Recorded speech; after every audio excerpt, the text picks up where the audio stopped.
Video number 2 and last video of the day. Alright, so you're wondering why I'm wearing a Spurs hat for a Suns video and a video about are the Suns going to be better next season or are they going to digress? Are they the most confusing team in the NBA? I say no. The reason why I'm wearing a Spurs hat is because they're my favorite team. But I'm taking it off, ignore the hair, and I'm putting on the Suns hat. Either this one or this one. We're gonna go with this one because this one's cooler. Anyway, welcome Suns fans. Welcome to a Spurs fans channel. And let me tell you why I'm going to give high praise to your team today. It's because y'all deserve it. This is gonna be extemporaneous, off the cuff. I don't have the stats right in front of me. I'll make a more detailed video later, but we're just gonna go through this quickly. Go over facts without specific statistics with all the things, but things that make sense nonetheless. So reportedly, Rasheer Fleming is 6'11" now. Y'all drafted Koa Pete at 30, my pick for steal of the draft. I do think he's better than people are getting him credit for. He has a solid mid-range game. I'm not saying it's Kevin Durant's or Devin Booker's or Chris Paul's or whatever, but DeMar DeRozan, but it's still solid. His ability to attack the basket is nonpareil. He has great strength. He's already one of the strongest players in the NBA, just naturally. His brother, who I played against, Andres Pete, and his dad, former NFL player. Andres Pete, current NFL player, offensive guard, really strong. He comes from a family of strong, big athletes.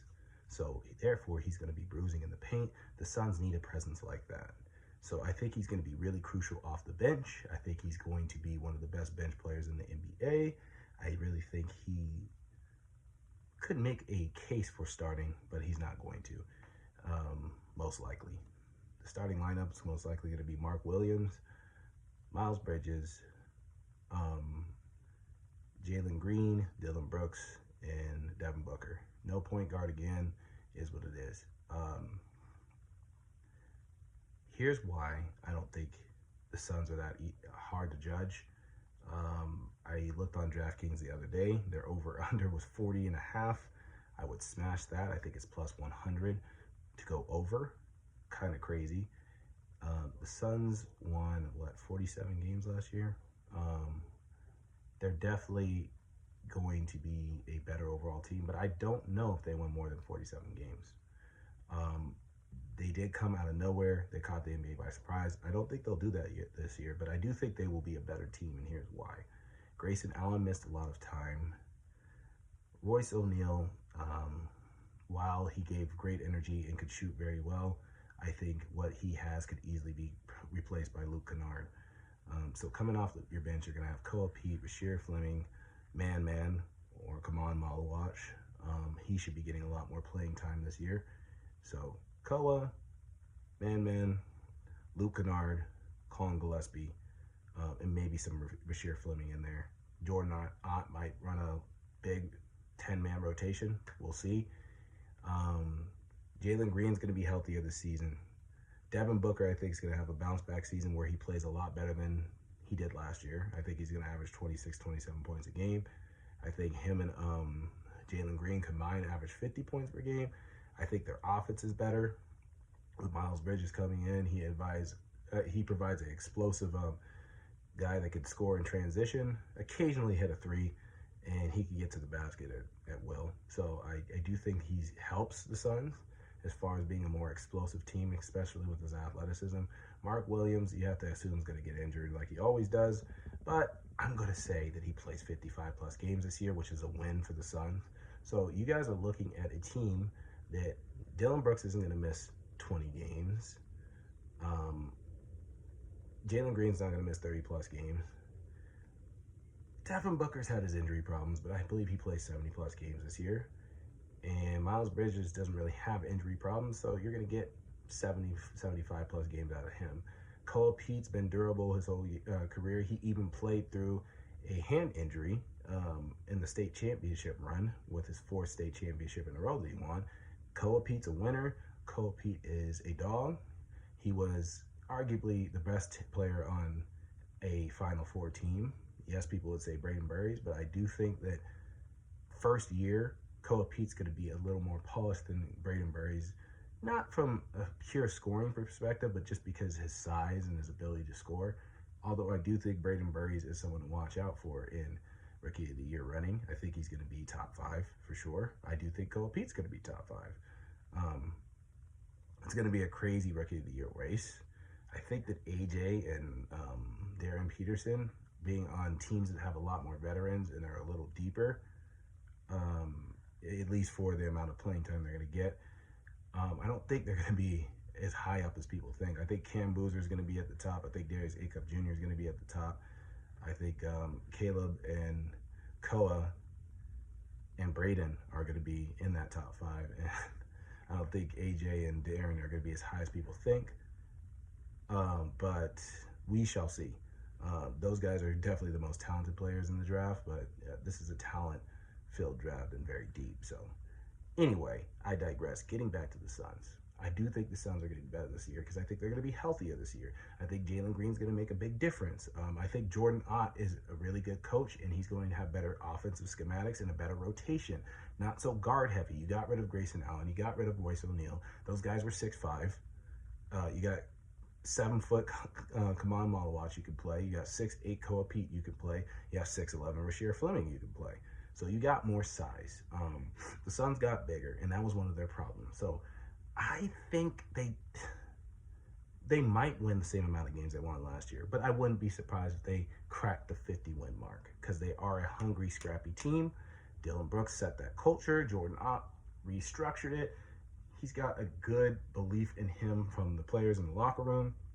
I really think the Suns are going to be good this year. I think they're going to be better than they were last year, even if their win total doesn't show it. I do think they can win 50-plus games, but I wouldn't be surprised if they won less games than they did last year, won 45, which is still over their predicted over of 40 and a half wins. So you smash that. If you sports bet, then you smash that over because I do think they're going to win more than 40 and a half games. I do think, because I don't think 40 and a half games is enough to get them the 10 spot.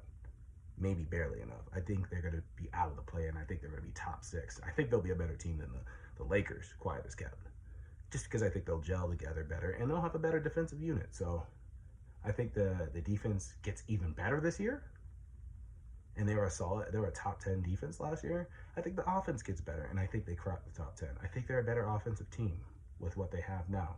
I think Luke Kennard helps coming off the bench. That's great shooting, even better than Grayson Allen, and a lot more healthy and available. So I think the Suns will be a better team this year. I don't think they're a very confusing team. I don't think they're a team that's hard to gauge or hard to evaluate. I think it's very simple. I think the rookie and Koa Pete is ready to contribute right now. I think Rasheer Fleming and Kaman Malawach got better and are ready to play now and be in the rotation.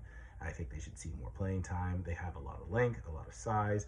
Their shooting ability has gotten better. I think that the Summer League, even though it doesn't tell very much, but it does tell something.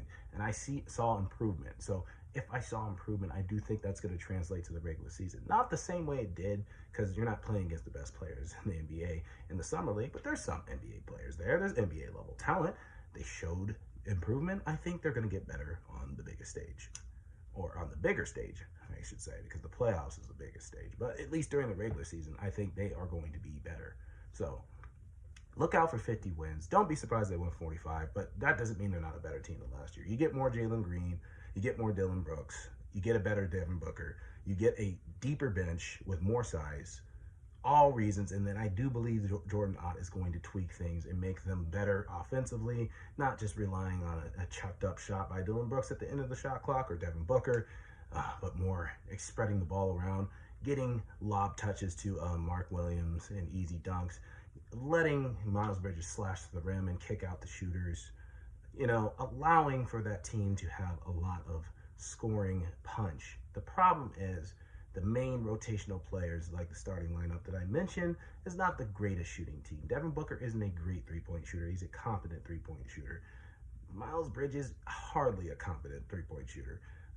Jalen Green, hardly a competent, more of a streaky three-point shooter. Same thing with Dillon Brooks, more of a streaky three-point shooter. So you have 4 guys that are streaky three-point shooters, but they can make them. And then you got guys coming off the bench that have the ability to shoot, and Colin Gillespie, Luke Kennard being the best three-point shooter in the NBA by percentage by far last year. And then, you know, come on, Malawach to show that he can shoot a little bit. Maybe you get something from Rasheer Fleming, but we'll see how that goes. I think you guys are going to have a great season. Hopefully this video encouraged you. I don't think Dillon Brooks averages 20 points a game again this year, but, you know, 15 with the good defense that he plays is fine, because you have other scoring punch in Miles Bridges that's coming in, and you got more scoring punch in Jalen Green, who's going to be more consistent in the lineup. I think he's going to average 20 plus. That's going to help you guys out. So where Dillon Brooks falters maybe and goes down to more of his career average of 14, 15, you get that rise in 22, 23 from Jalen Green, so it really cancels it out and even puts it over the top. And then you have a 20-point per game scorer in Miles Bridges in the starting lineup. So I think you got 3 guys that have potential after 20 points a game. Miles Bridges probably be around 17, 15 for Dillon Brooks, 25 to 26 for Devin Booker, and 23 for Jalen Green. I think the offense is going to be really good. I think the defense is going to be really solid. I think Jordan Ott has them playing great defense. This is an 11-minute long video. Please watch the whole thing. If you made it to the end, like, subscribe, comment. Tell me what I should do for my next video. Tell me if you like the video. Tell me if it sucks. Tell me what I need to prove. Whatever. Let's talk about it. I think the Suns are going to be a solid team next year, and I do think they'll win 1 playoff series. That's my big prediction. They'll win 1 playoff series. They'll win 50 games. They'll win 50 games this year, and Cole Pete will be in the running for 6th man of the year. 2 All-Stars. Jalen Green will make the All-Star.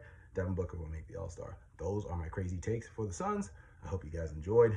I'll see you in the next video. Peace.